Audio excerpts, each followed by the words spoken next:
Ok, alors bonjour à tous, bienvenue dans cette nouvelle vidéo. On va parler aujourd'hui du Sony A7S III, c'est bien ça? A7S3, exactement, ouais. Donc Tout là, à fait. on est en présence de Monsieur Gunther. Günther Dursteller, ouais. Ok. Je m'occupe de la Suisse romande, qui est account manager pour Sony, chez Sony pour la Suisse romande. Voilà. Excellent, alors tu l'as dans les mains, donc ça Ouais, tombe bien. tout à fait, exactement, il est là. Enfin, après quasi, je dirais 5 ou 6 années d'attente depuis la version 2, tout le monde attendait cette version 3, donc elle est enfin là, Ok. entre nos mains, donc c'est bien. On va pas parler de tout ce qu'il y a à l'intérieur de cette machine parce que sinon on en a pour un mois à peu Ouais, près, je pense qu'on en voilà. avait, ouais, voilà. Et puis les gens connaissent déjà bien la version Mark II. Tout à fait. Donc qu'est-ce qu'il y a de plus par rapport au précédent? Déjà, j'aimerais parler de l'ergonomie. Donc, on a un boîtier qui est, on peut peut-être le montrer comme Ouais, ça, qui attends. est largement inspiré de la 7R4, des nouvelles générations de boîtiers Sony, avec, on peut le voir ici, une petite molette. Le boîtier est plus robuste aussi, il est plus étanche, enfin, il y a une meilleure résistance à tout ce qui est poussière et aux éclaboussures. On est totalement tropicalisé ou Alors nous on parle de résistance, à la poussière et aux éclaboussures, donc on ne parle pas de tropicalisation à 100%, il y a des joints d'étanchéité, il y a tout ce qu'il faut pour que l'appareil puisse résister dans des conditions difficiles. Ça a été testé, ouais, tout à fait. Ok. Donc un truc intéressant aussi, c'est le bouton recording donc pour la vidéo qui est placé cette fois sur le dessus de l'appareil et non pas près du viseur électronique. Donc pourquoi? Pour donner en fait un meilleur accès à ce bouton. Depuis devant aussi. Depuis devant, ouais, Ouais, exactement. parce que les gens se filment eux-mêmes Voilà, dans leur chambre. exactement. Par exemple, ça peut être une application de l'appareil, même s'il a plus une orientation professionnelle, c'est vrai. Ouais. Ouais. Je voulais juste dire aussi un petit mot, c'est qu'on a pas mal de bruit ambiant parce qu'en fait on est aux journées portes ouvertes du magasin Photovision. Et puis c'est l'occasion de voir un petit peu tous les démonstrateurs de toutes les marques. Voilà, cool. Après un truc très intéressant, une grosse nouveauté qu'on a introduite déjà avec, sur notre appareil compact ZV1 orienté pour le vlogging.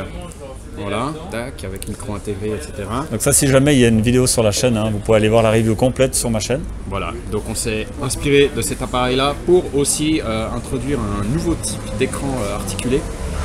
Comme vous pouvez le constater là, comme ça. Ouais, ça part dans tous les sens. Ça part dans tous les sens et ça c'est une grande nouveauté qui était aussi assez attendue et demandée par les consommateurs, les utilisateurs. Donc ça c'est pour le côté ergonomique, je crois qu'on a fait un petit peu le tour de la chose. Au niveau technique, alors qu'est-ce qu'on a de plus aujourd'hui? On fait de la 4K, ça c'est disons un peu le standard aujourd'hui. Ouais, on fait de la 4K, en 120p. Enfin 60-120p en NTSC ou 50-100 en PAL, donc ça c'était un petit peu la fonctionnalité qui était la plus attendue sur ce boîtier. Ensuite on a un mode d'enregistrement en 4K de 10 bits, ça aussi c'était assez attendu sur ce boîtier là. Et puis après ce qui a été grandement amélioré c'est le système autofocus, largement inspiré aussi de l'Alpha 9, de nos derniers appareils, notamment l'Alpha 9 Mark II, avec suivi du sujet en vidéo, donc reconnaissance de l'œil aussi. Ouais, parce que tu m'avais déjà parlé un petit peu de la reconnaissance de l'œil, là vous avez encore poussé le truc un peu plus loin. Là on a poussé le truc pour la vidéo, ouais, c'est extrêmement précis, c'est assez bluffant. On peut peut-être faire une démo, je ne sais pas si ça se verra beaucoup à l'écran en fait. Alors bon, le sujet là ne bouge pas en l'occurrence, mais je peux fixer avec point d'intérêt. tactile un point d'intérêt que l'appareil va suivre en vidéo, en photo aussi, ça marche évidemment, et c'est extrêmement précis. Donc il y a différents paramètres qu'on peut configurer comme la sensibilité de l'autofocus, etc. pour rester figé sur un sujet ou alors être beaucoup plus réactif. Donc ça c'est super intéressant. Une des fonctions principales et intéressantes de cet appareil, qui font l'intérêt de cet appareil, c'est la montée en ISO. Bah oui, parce que c'est un S donc pour sensibilité. S pour sensibilité, on a oublié de le mentionner au début, mais je pense que c'est un peu la caractéristique principale du truc. Bah déjà quand le Mark I était sorti, ça avait foutu une énorme claque dans le monde de la vidéo, avec des vidéos spectaculaires. Voilà.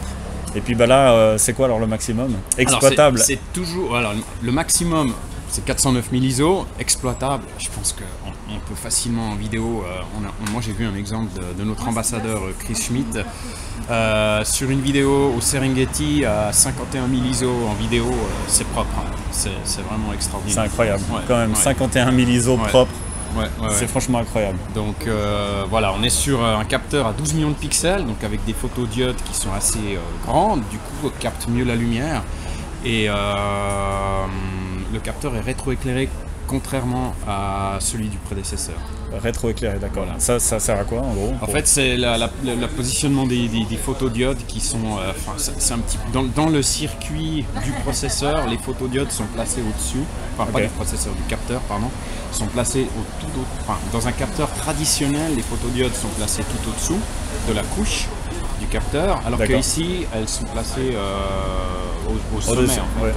Du coup, on capte encore plus de lumière. Voilà. Intéressant. Sans rentrer trop dans la technique. Voilà, non merci. Tu veux nous parler un peu d'un objectif aussi, que c'est aussi une nouveauté? Alors c'est pas une nouveauté celui-là. Celui-là c'est un 24-105 qui est un très très bon objectif. Oui, parce que c'est classique, 24-105, c'est un petit peu ce que les gens achètent. C'est polyvalent, ouais. Voilà, c'est ultra polyvalent. C'est super polyvalent. Là aussi, je me réfère de nouveau à notre ambassadeur photo vidéo Chris Schmidt qui a fait de nouveau cette vidéo en Tanzanie avec notamment des séquences au 24-105. Il y a possibilité d'aller voir ces vidéos sur YouTube. Oui, bah, bien sûr, alors ok. Et ça montre un petit peu l'étendue de ce qu'on peut faire avec le boîtier et ce type d'objectif qui a l'air relativement simple mais qui est très très polyvalent. Ouais, donc c'est plus une espèce de kit lens là que tu as monté pour... C'est un peu un kit lens que j'ai monté de manière un peu spontanée sur le boîtier, effectivement. Ouais. Je m'excuse de couper, un dernier aspect super important qui va intéresser certains utilisateurs et qui ont certainement déjà entendu parler, mais c'est le menu. Le menu a, voilà, on va s'approcher, il a complètement changé, donc il a été remanié de fond en comble, et puis on a un menu qui est beaucoup plus, comment dire, qui est beaucoup plus convivial et beaucoup plus clair. Ça, je pensais que c'était important de le mentionner. Oui, parce que c'est vrai qu'on avait facilement une usine à gaz. Hein. Enfin, après, c'est pas péjoratif, mais il y avait beaucoup de choix. Disons. Voilà. C'est une question d'habitude, mais effectivement, il y avait beaucoup de choix. Il y a toujours beaucoup de choix, mais c'est beaucoup plus clair. Et puis, de nouveau, la grande force de tous ces boîtiers Sony, c'est la possibilité de reconfigurer tous les boutons de manière assez intéressante et complète. D'accord. Ok. Donc stabilisation capteur extrême, je pense qu'il y a plusieurs modes de stabilisation. Alors, pour la vidéo. Voilà, exactement. Il y a deux modes en fait. Il y a la stabilisation du boîtier sur 5 axes standard, comme sur le reste des boîtiers alpha. Et puis en fait, après, il y a une stabilisation active qui croppe un petit peu dans le capteur. D'accord, plus numérique en fait. Plus numérique, qui est intéressante, donc qui donne vraiment une meilleure stabilité. Et j'aimerais insister sur une fonctionnalité très intéressante, c'est que en fait, si on n'active pas cette stabilisation active et qu'on reste sur la stabilisation 5 axes, l'appareil enregistre malgré tout les données gyroscopiques. D'accord. Ça veut dire qu'en post-production, je peux corriger la stabilisation de manière ultra précise. C'est excellent. Ça c'est super. Sur cet appareil, ouais. Ensuite, on est sur un système d'enregistrement en 4.2.2 10 bits. Enregistrement interne en 10 bits justement, et puis en externe avec un Atomos Ninja 5, par bien exemple. sûr, on peut sortir les informations du HDMI. Du HDMI en 12 bits. Via une nouvelle mise à jour qui s'est faite, je crois, dans les 2 dernières semaines. Et ce qui est intéressant, c'est que l'appareil supporte jusqu'à 16 bits pour l'avenir. Donc, pas mal du tout. Avis aux professionnels de la vidéo. Voilà, c'est assez fort. Donc, ouais. Ok, excellent. Puis voilà. J'avais peut-être encore juste une question qui portait sur la batterie, parce que c'est quand même vachement important en vidéo. Vous avez une évolution par rapport à la batterie ou Alors la batterie ça reste la même, c'est une batterie, je la montre peut-être rapidement. C'est une batterie de type Z, comme celle qui équipe le reste des modèles Alpha. C'est une batterie entre guillemets de 2e génération, beaucoup plus autonome, avec une meilleure autonomie que les anciennes. Voilà, c'est de la vidéo, il y a pas mal d'informations qui passent, c'est assez puissant, donc je pense que sur une vidéo non-stop ça tient 1h30 maximum. C'est déjà pas mal. Ce qui est déjà pas mal, effectivement. Surtout on sait que faire de la 4K en vidéo, c'est quand même assez consommateur en termes de processeur. Tout à fait, ouais. Et on a même certains boîtiers, alors après je sais pas chez Sony, mais qui ont tendance à chauffer. Ouais. Donc c'est vrai que c'est déjà des prouesses d'avoir de la 4K. Ouais. Et que surtout aujourd'hui c'est pas encore tellement répandu sur internet, je trouve. Il y a de plus en plus, mais c'est pas ce qu'il y a de plus répandu.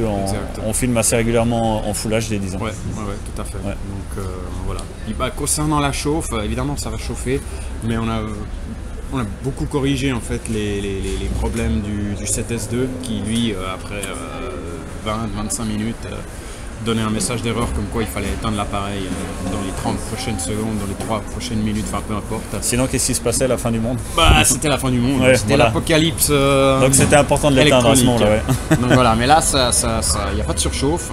Je pense que ceux qui ont déjà vu les reviews de l'appareil le savent. C'est confirmé, ça a été testé, etc. Le fameux ambassadeur l'a testé lui-même sur 1 heure, voire plus, et ça tient même en 4K. Donc voilà, c'est vraiment top. Gros progrès à ce niveau-là. Bah moi je me réjouis de faire un test, un de ces 4 justement, ouais. Surtout de nuit. Ouais, il faut. Parce absolument. que là ça tape pas mal. Hein. Ouais, c'est vraiment la série, donc bien pour insister là-dessus qu'entre les différents modèles, on a du R ou du S. Voilà. S qui est vraiment fait pour la vidéo et surtout haute sensibilité. C'est ça. Donc voilà, ça veut pas dire que vous ne devez pas éclairer vos scènes. Exactement. Mais ça veut dire que ça supporte quand même beaucoup de récupération. Ouais, c'est ça. Et après on a la série R pour résolution, et puis après on a les séries A7 toutes simples qui sont l'entrée un petit peu dans l'univers du plein format à un prix plus abordable. Après, au niveau photographie, évidemment, ça tient quand même la route. Ça tient la route, c'est du 12 millions de pixels, donc évidemment, si on fait de l'animalier de nuit et qu'on veut espérer pouvoir cropper, ça va être compliqué. Ouais, ouais, d'accord. Donc il faut aller plus sur un R pour faire de la photo. Ouais, effectivement. D'accord, voilà. Après, comme ça, les notions sont claires chez les gens. Ouais, exactement. On peut, il y a toutes les fonctionnalités, suivi autofocus de l'œil, etc. Il n'y a aucun problème. Ouais. Mais voilà, c'est peut-être plus un appareil orienté vidéo, effectivement. D'accord, ben merci beaucoup. Voilà.